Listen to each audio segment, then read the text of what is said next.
Alright guys, so we have a little bit of a problem in my planted 55. These plants, this Ludwigia cuba, as beautiful as it is not growing correctly. It's being pushed to the sides, and this kind of plant is being pushed around too, and what my situation is I actually have a hang-on back right here, but that's also my CO2 diffuser. I mean, it works well. I've got, the same situation on a lot of planted tanks, including at Greenwater disaster over. It's not a disaster, I promise. Greenwater actually does quite well for the plants in here. I mean, that AR is just, a bush, so, basically what needs to happen is this thing needs to get scooted over as close as I can to the middle, and I need to make a CO2 diffuser. So I'm going to go ahead and kind of show you how, I said CO2 diffuser, excuse me. I need to make a flow diffuser, and also kind of like a CO2 anti-escaper. So when that water crashes in, if it's crashing in, you're actually going to gas off some of your CO2. So I'm going to kind of show you how to avoid gassing off CO2 and at the same time make a flow diffuser. Now we're looking at this, and I want to state this is not a flow diffuser in my opinion. It is a flow restrictor, considering this literally what that does is it turns the flow off. It gives you less gallons per hour. When you restrict that, what you're doing is you're just turning your flow down. You're not diffusing flow, you're just turning it off. You're just restricting how much water can flow through, thus giving you less turnover, allowing you to basically filter less water. So I'm not a fan of using those. So I can show you how we can correct this issue basically just by diffusing the flow instead of restricting the flow. So anyways, let's go ahead and get to it. Alright, so if you're like me, you like to do things quick, easy, and cheap, this is all you need. I got a lighter, a piece of hot glue, scissors, and the diffusing material. Now, if you only have one tank and you care what your tank looks like, I would advise you get some black knitting mesh, and this is like needlepoint stuff.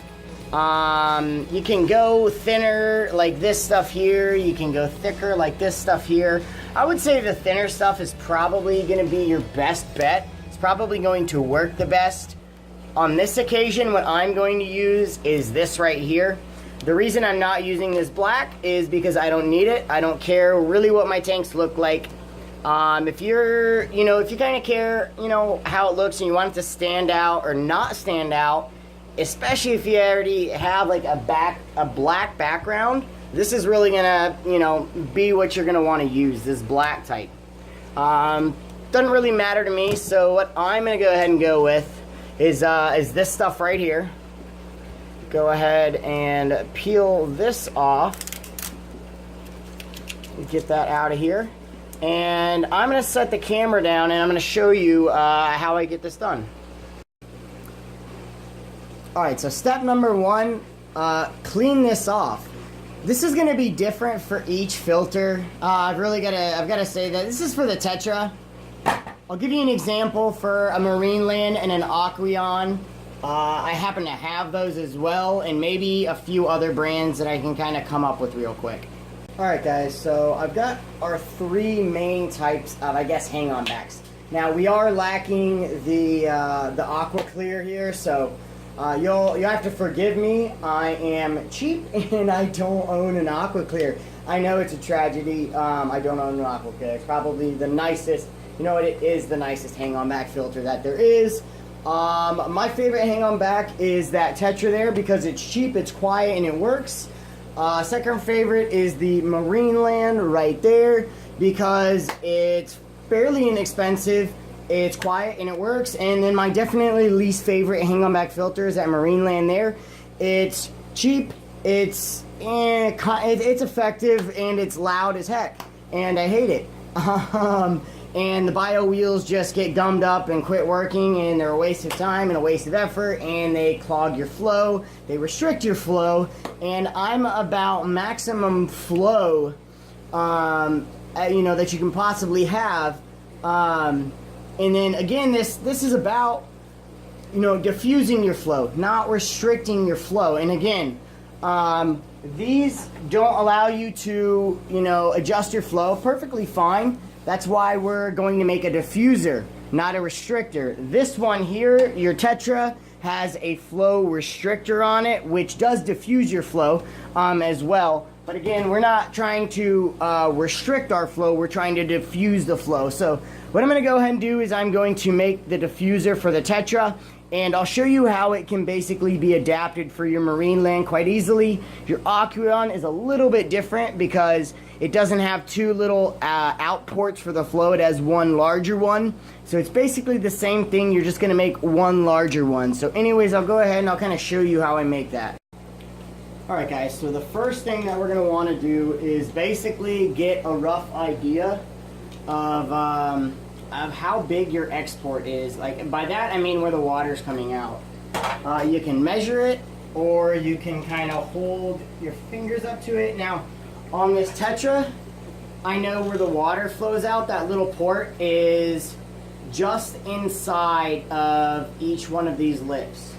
Your marine land's going to be a little bit harder to gauge because this is kind of flat, but you can kind of see here they have some little plastic pieces, and most likely within those, you can kind of see on the other side it's a little bit better. You can kind of see that's where your flow is actually going to come out of. So that's one of your basically your first measurement is within those and just outside of those, because that's just outside of that flow is where you're going to connect. Now for your Aqueon, you're just going to have that one giant spot where your flow comes from. So it's going to be a little bit different for this one. This is going to work best for your Tetras, your marine lands. And I do want to say Lucas Bretz from LR Bretz Aquatics was the one who originally designed this. Now I don't actually have his design. He was doing something very similar to this. That's kind of where I got the inspiration. I have no idea how he actually did it. But he was doing it with AquaClear, so I'm pretty sure you can do it and achieve this with an AquaClear. It's just going to have to be done differently, because they don't have, I think, this little top that hangs down. They just have one that sits on top, so they're going to have to make it different. But for these simple little guys, basically what you're going to do, and I'm just going to go with the Whisper and kind of show you with this one.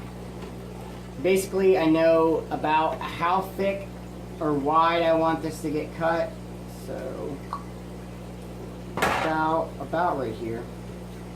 Just a rough idea approximately. I'll kind of hold that up and see. That'll work. So we kind of see my first cut is going to fit just over it, because that's how I'm going to attach it.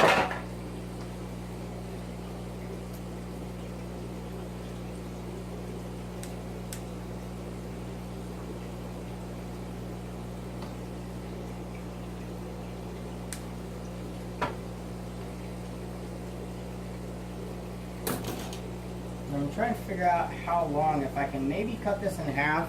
So for that one, probably for this, what I'm going to do, since I've got my length, I should be able to go ahead and cut it in half. I'm going to go ahead and I'm just going to cut this in half. Now you can make it longer and use about, I'd say about 2/3 of this. That's what I've done in the past. I think I can get away with using just half. So I'm going to go ahead and I'm going to use just half of this.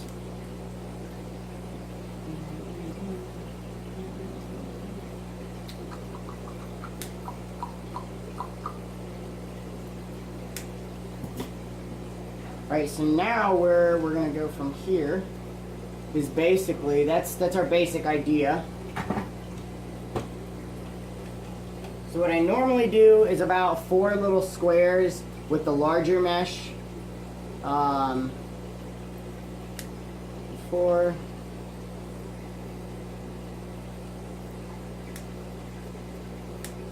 And I'll just cut it like that. That's your basic design there. And from there, what I do is I want those to be pretty even. It's the basic design, and then I fold that part back.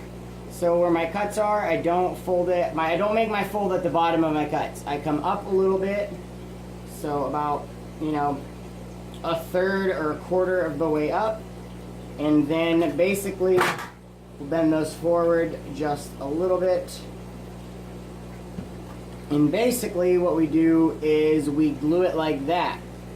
So you have to gauge where your flow is going to come from. And you want that little lip right there that you just bent to basically be where your flow hits. You want your flow to hit either right there, so it kind of diffuses forward. If you want it to diffuse backwards, you basically bend that a little bit more and you have it to where your flow hits right there, and it will diffuse that way. Some of it will run up front, but you can kind of direct where your flow diffuses to. I generally want to hit right here so that it diffuses forward. It will inevitably fall towards the back, and basically what will happen if you run your pump with your water level 4 or 5 inches low, this whole thing will pick up all of the water and it will just drip from this entire thing, with most of the flow going forward. And that's a really good way to beta test yours to see where exactly your flow is going once you've got this done. So anyways, I'm going to go ahead and I'm going to cut another one of these really quick because it's really easy.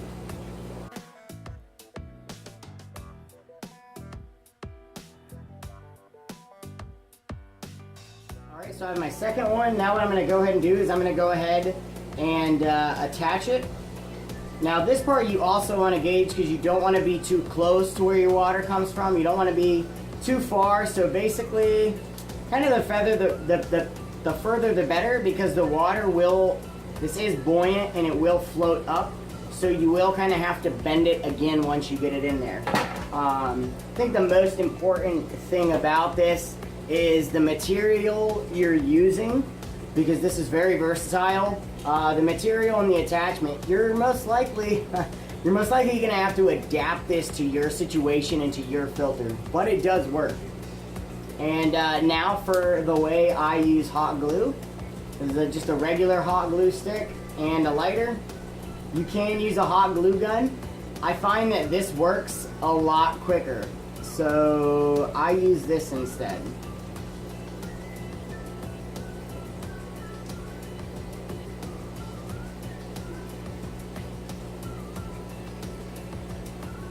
There you go, it's ready to go.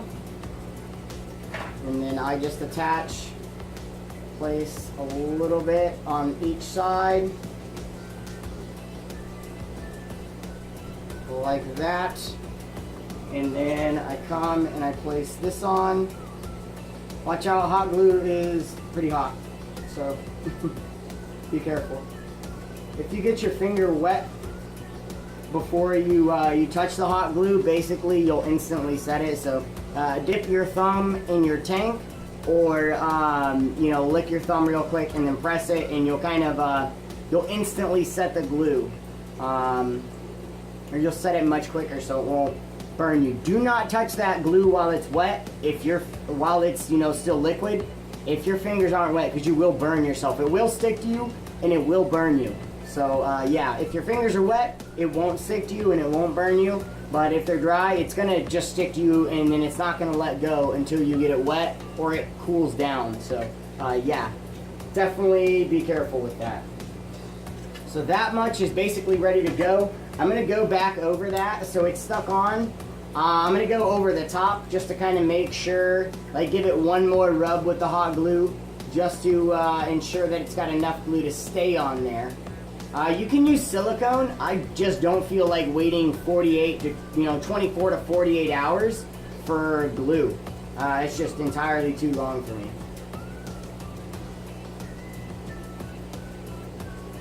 Alright, so I've got that ready to go again, and I'm just going to rub a little bit more on to ensure. And again, you can get your finger wet and press it down, and that should be good to go. I'll go ahead and I'll do the other side.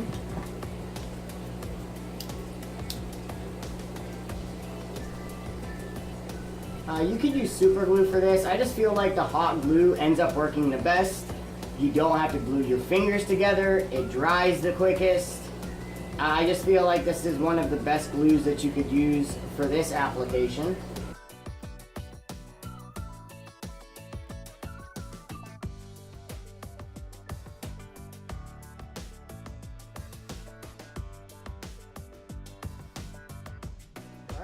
So that much is good to go. What I'm going to go ahead and do now is I'm going to rinse this real quick in some water to get my spit off of it. And also it's going to kind of, that's still a little bit sticky. It's going to finish, you know, cooling that and setting that, and then this will be ready to go. Alright guys, so let's go ahead and get it on. Now there's something I kind of forgot to mention. That's because I forgot to do it. And that is, these may not always 100% line up, and they actually don't with the Tetris, so I forgot. I've kind of got to angle this out, so I've got to kind of, I actually had to rip it off and then re-glue it and adjust it, but it's actually pretty easy. It just peeled right off, and then I scraped off the old glue with the razor and then just re-glued it on. But if you can kind of see on this one, you see how it's kind of twisted that way? It's because that's how it needs to be. They don't line up perfectly to just do it straight down like that, so I forgot that, and you know, I've done it two times already. So on the first one, I'm sure I measured, but like the second, third one, you kind of stop caring, and you have to remind yourself. So, anyways, at this point in time, you want to go ahead and bend these down again. So if I can show you right there, you want to go ahead and bend those down again, and also you kind of want to figure out where you want them to be. And you bend those kind of decide where your water is going to hit. So once you place it on, you're going to push those back. And you see how that one's kind of clipped on there. Basically, just like that. And yeah, you want those to almost flow right about at and under the surface, so that they're let the stand up straight. So that they're catching the water and they're diffusing it out. They're still like creating flow with the water. They're just not pushing it directly down on your plants or wherever you have. If you have fish in there, if you're doing this for a betta tank and you don't want it to disturb his bubble nest, at that point in time, because his bubble nest is up top, you may want to kind of reverse that flow and maybe lift that up and do something different to where the flow gets pushed somewhere else and away from the top wall. This right here is kind of designed to carry the flow along the top and disperse it in other places around the tank. So for this, I think what I'm actually going to do now is I need to scoot this over as far as I can in the middle, and that's why I hate these 55s, is if I want a hang on back in the middle, I'm effed, because I can't, because you have this there instead. I don't know, I may actually cut that. You don't really, it's not, I can tell you right now that it's not holding anything. If that had tension on it, it would be tight. I wouldn't be able to push on it like that, so, you know. That really didn't do anything. But that's good for now. That's basically doing what I want it to do. I'm gonna go ahead and move my lights back over. Good. And good. And I can already tell I don't have, I can still see water moving here. The water's reaching it. It's not dead. It's not a dead space or anything. It's just not pushing it anymore. Let me flip it. So that you can kind of see right there what the water's actually doing. It's doing exactly what it, you know, what it's called. It's doing. It's diffusing the water flow. That's all that's happening. It's not restricting, it's not doing anything, just diffusing it. So that one kind of needs to be adjusted a little bit, and I want to bend that up, and that kind of want to get up like that, but it's doing exactly what it's basically meant to do, and that's just diffuse the water. Like it like that. So just like that, those are going to work perfectly. They're going to kind of catch the water flow. And if the water level drops, and it kind of inevitably will over the week, I'll lose, you know, a ½ inch to a ¼ inch. As the water level drops, normally what happens is your hang-on back starts to create more flow in your tank. This will actually prohibit that from happening, and it will catch that flow and diffuse it. So anyways, guys, that is the hang on back diffuser. I hope this is helpful. If you like what you saw and you want to see more, subscribe, hit the like button, comment, all that stuff. Ask me any questions if you have any. Check out some of my other DIY playlists. For the fish room, I've got DIY builds for stuff completely out of the fish room as well. The fish room isn't my only hobby and the only thing that I do. I garden as well. So anyways, guys, thank you for watching this. I will catch you on the next one if you decide to subscribe, and for all my current subscribers, I will see you on the next live stream or on the next video. So thanks for watching, guys.